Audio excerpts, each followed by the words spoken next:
정부가 주택 공급을 획기적으로 확대하기 위해서 모든 정책 수단을 원점에서 재검토하기로 했습니다. 그리고 이를 반영해서 지금 추가 주택 공급 확대 방안을 발표했는데요. 과연 정부의 대책 방안에는 어떤 내용들이 숨겨져 있는 건지, 우리가 놓치고 있는 게 뭔지 좀 알아보는 시간 가져야 될 것 같습니다. 자, 지금부터 함께 이야기 들어보시죠. 최근에 이제 주택 가격이 이제 많이 상승을 했죠. 그래서 최근에 이제 88 대책까지 나왔습니다. 보통 이제 정부에서 이제 쓸 수 있는 이제 주택 시장에 대한 정책이요. 주택 가격이 오르면 주택 공급을 확대를 해서 어떻게 보면 수요자들의 심리적인 안정을 좀 도모를 합니다. 자, 이번에 나온 대책도 마찬가지죠. 주택 공급 확대를 통해서 공급 많이 해줄 테니까 지금 집 사지 마라. 좀 있으면 물량 많이 나올 거다. 이런 이제 대책이거든요. 자, 그런데 여러분 믿지 마세요. 여기 제가 써놨죠? 거짓말. 써놨잖아요, 지금. 한번 왜 이런지 한번 살펴보도록 하겠습니다. 우리가 이번에 나온 88 대책을 한번 크게 보면 한 3가지 정도로 이제 보시면 될 것 같아요. 첫 번째, 대규모 주택 공급하겠다. 6년간 42만 7천 가구 공급하는데요. 서울 및 수도권 지역에 21만 호 공급하겠다. 그런데 뜯어보니까 그린벨트 해제해줘서 신주택지 공급 8만 호. 그 다음에 이거는 원래 나왔던 내용입니다. 상기 신도시에 용적률 추가해서 2만 가구 더 공급하겠다. 그래서 이제 상기 신도시가 원래는 발표된 게 19만 가구였거든요. 그런데 2만 가구 추가되면 전체적으로 21만 가구 이제 되는 거죠. 근데 이거 합해봤자 아파트 10만 가구예요. 나머지는 비아파트 11만 가구 공급하겠다. 그런데 주택시장을 안정시키기 위해서는 사실은 가장 중요한 게 아파트 공급이 우선이잖아요. 그렇죠? 그런데 아파트 겨우 10만 가구입니다. 10만 가구인데요. 10만 가구면요. 서울시 같은 경우에 한 해 필요한 아파트 수요가요. 서울 같은 경우 1년에 대략 한 4만 5천에서 4만 8천 가구 정도 보거든요. 그러니까 택도 없는 거죠. 겨우 2년치밖에 안 되는 겁니다. 자, 그런데 이것도 과연 공급이 될 수 있을까? 조금 이따가 한번 해볼게요. 그래서 이게 이제 발표가 된 거고요. 또 하나는 이런 거죠.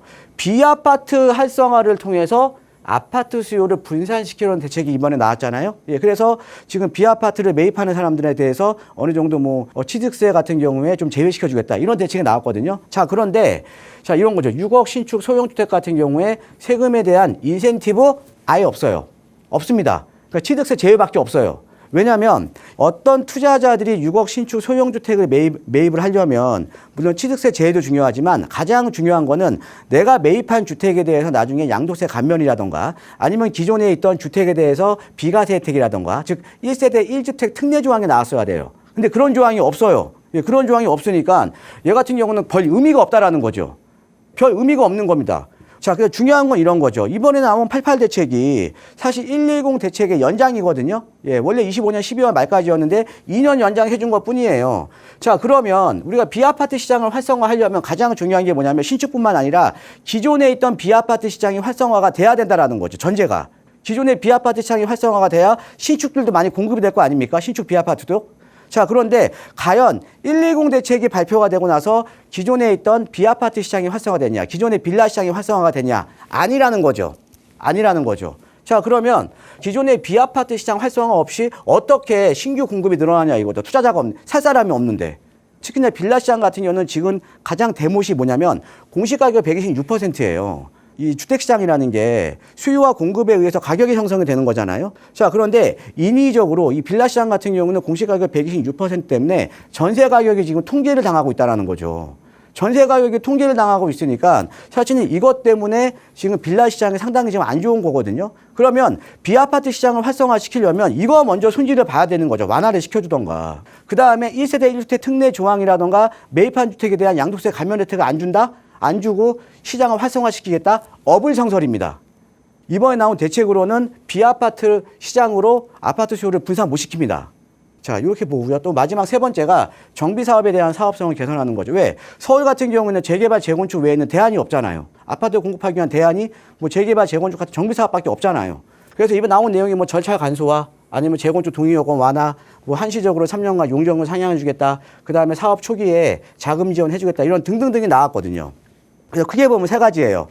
서울의 그린벨트나 상기 신도시에서 추가 공급해서 아파트 10만 가구 공급하겠다.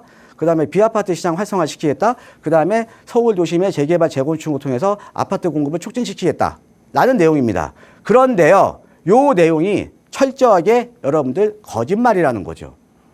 자, 한번 볼게요. 공급 확대. 자, 좋습니다. 자, 공급 확대. 자, 그런데 공급하기 위해서는 여러분들 지금 3기 신도시 발표한 지 얼마 됐습니까? 벌써 4년 넘었거든요. 근데 분양도 시작 못했어요. 그죠? 자, 시차가 어마어마하게 걸리는 거죠. 그러니까 이번에 그린벨트 해제하는 것도 5년 뒤 나올지 6년 뒤 나올지 모르는 거예요. 그래서 예전에 우리가 3기 신도시에 청약했던 분들 지금 다 청약 무효됐잖아요. 그죠? 그러니까 물량이 언제 나올지 몰라요. 시간이 너무 많이 걸리는 거죠. 신도시를 공급을 해서 주택가격을 잡으려면요. 빠르게 가야 돼요. 그게 대표적인 예가 1기 신도시였습니다. 1기 신도시, 그러니까 노태우 정권 때 1기 신도시 같은 경우는 3년 만에 수도권에 30만 가구 공급했습니다. 3년 만에. 89년 4월 달에 1기 신도시 발표했어요. 4월 달에 1기 신도시 발표하고 2년 만에 입주가 시작이 됐습니다. 자, 그 다음에 97년도에 개발이 다 완료가 됐죠. 일산, 중동, 평촌, 삼분, 분당. 얘네가 1기 신도시잖아요. 그렇죠? 그러니까 단기간에 이렇게 많은 주택을 공급을 해주면 주택가격이 잡힐 수밖에 없다라는 거죠. 그런데 지금 보면 3기 신도시조차도 지금 첫 삽을 못 뜨고 있는데 어떻게 그린벨트 해제해서 8만 가구 나온다라는 거 언제 나올지 모른다라는 거죠. 그죠? 예. 그래서 단기적으로 주택 공급 확대는 불가능하다라는 거죠. 자, 그 다음에 두 번째. 자, 서울의 재개발, 재건축 규제 완화해서 아파트 공급 촉진하겠다. 이런 내용이잖아요. 예, 이것도 새빨간 거짓말입니다. 재개발하고 재건축을 분리해서 한번 생각을 해보면요. 재개발은요, 하면 할수록 주택이 줄어들어요. 제가 누차 말씀드렸던 거 아닙니까? 재개발을 어떤 지역에 재개발이나 뉴타운이나 이렇게 개발을 하잖아요. 그러면 기존의 주택 양보다 주택이 줄어들어 있어요. 이게 왜 그러냐면요. 자, 이 재개발 지역에는 다가구 주택들이 많죠. 예, 다가구 주택 지금 뭐 6가구, 8가구 있습니다. 한 집에. 그런데 이 재개발, 재건축은 누구한테 아파트 줘요? 소유권자한테 아파트 주는 거 아닙니까? 소유권자한테. 그죠? 그러니까 지금 6가구, 8가구 살고 있는데 아파트는 한 채 내지 최대 2채밖에 못 받아요. 실예로요. 여러분들 잘 아시는 한남 뉴타운 있죠? 한남 3구역이 거의 이주가 끝났습니다. 그런데 여기가 이번에 이제 사업시행인가 변경 신청 들어가면서 원래 5,800세대에서 한 6,000세대 정도 아파트가 나오거든요. 자, 그런데 여기 이주 가구가요, 8,300가구예요. 이해되십니까? 재개발은 하면 할수록 주택이 줄어들어요. 주택 양이 감소를 한다라는 거죠. 자, 거기다가 우리가 재건축도 볼게요. 사업성이 좋은 저층 재건축 다 끝났습니다. 저층 재건축을 하면 일반 분양분이 많잖아요. 대신에 중층 재건축은 일반 분양분이 적죠. 지금 남아있는 건 중층 재건축밖에 없어요. 예, 아까 우리 시청자분이 여쭤보셨던 잠실 일대 같은 경우에도 1, 2, 3, 4단지 같은 경우는 저층이었고 저층 다 끝났잖아요. 지금 남아있는 거 장미라던가 지금 잠실중구 5단지라는 거 다 중층 아닙니까? 중층 재건축으로 가게 되면 일반 분양분이 줄어들 수밖에 없다라는 거죠. 근데 주택량이 어떻게 늘어나냐 이거죠. 자, 그 다음에 재개발도 마찬가지죠. 재개발도 사업성이 좋은 지역이 이미 이제 개발이 다 완료가 된 거고요. 거기에다가 외적인 변화가 생겼어요. 어떤 거냐? 사업비가 급등을 하면서요. 주민들이 재개발, 재건축 원해도 못 가는 지역들이 생기는 거죠. 왜? 이익이 안 남으니까. 재개발, 재건축은 철저하게 조합원의 이익이 보장돼야 가는 사업이거든요. 자, 그런데 사업비가 올라갔으니까 상대적으로 하급지들 가격, 그러니까 하급지 같이 아파트 가격이 낮은 지역들, 즉 재개발, 재건축해서 이익이 안 나는 지역들은 못 가는 거죠. 그리고 최근에 나온 게 뭐예요? 이게 모아타운만 봐도 알아요. 모아타운이 뭡니까? 모아타운이 서울의 뉴타운 재개발할 때가 대규모로 이렇게 재개발할 데가 없다 보니까 짜투리 땅, 그러니까 짜투리 땅이 소규모 재개발이라도 하려고 나온 게 모아타운이에요. 예, 그만큼 재개발 사업을 해도 예전같이 물량이 안 나온다라는 거죠. 즉 뭐냐? 정비 사업을 통해서 서울의 아파트 공급 촉진시키겠다? 이런 것들을 알면요. 다 거짓말인 거예요. 물량 안 나옵니다. 물량 안 나와요. 그리고 용적률 완화해주겠다. 용적률 완화해줘서 아파트 공급하겠다. 얘도 거짓말입니다. 자, 어떤 거예요? 아까 그 성수 전략정비구역 4구역 같은데 지금 77층 이제 초고층으로 개발되죠. 그런 지역은 돼요. 왜? 그런 지역은 개발돼도 하이엔드급으로 개발이 되니까. 자, 그런데 문제가 뭐냐면 초고층 건물, 즉 50층 이상으로 건물을 지을수록 공사비는 3배 이상 늘어납니다. 3배 이상. 입지가 안 좋은 지역들은 사업성이 아예 안 나오는 거예요. 용적률 상향시켜줘도. 즉 초고층 건물로 50층 이상의 초고층 건물로 지을 수 있는 지역은 어디예요? 슈퍼리치들이 선호하는 하이엔드급 입지는 가능하다라는 거죠. 이건 서울에 한강변 라인밖에 없습니다. 자, 그 다음에 왜 또 용적률 상향을 무조건적으로 못 해주냐면요. 용적률 상향을 하게 되면요. 거주인구가 당연히 증가를 하겠죠? 거주인구가 증가를 하면요. 기존에 우리가 서울은 새롭게 인프라를 못 만들어주잖아요. 다 개발이 끝난 거 아닙니까? 인프라들이 감당이 안 돼요. 그래서 무조건적으로 용적률 완화가 안 되는 거예요. 자, 그래서 여러분들 보시면 서울에 일단은 뭐 서울 도심 지역에는 재개발 재건축에서 재개발 재건축 활성화시켜서 아파트 공급하겠다? 거짓말입니다. 못합니다. 주택 공급 확대하겠다? 단기적으로 안 돼요. 그 다음에 용적률 상향시켜주겠다? 일부입니다. 일부. 그러니까 늘어나는 공사비를 감당을 할 수 있는 지역들, 특히 입지가 좋은 지역들밖에 안 되는 거예요. 예, 그러니까 사실은 주택 공급 확대가 과거에 비하면 상대적으로 아주 어렵다라는 거죠. 예, 그래서 여러분들 좀 생각해 보셔야 되는 게 이런 거죠. 주택 공급 확대는 단기적으로 안 된다. 예, 장기적으로 봐야 된다.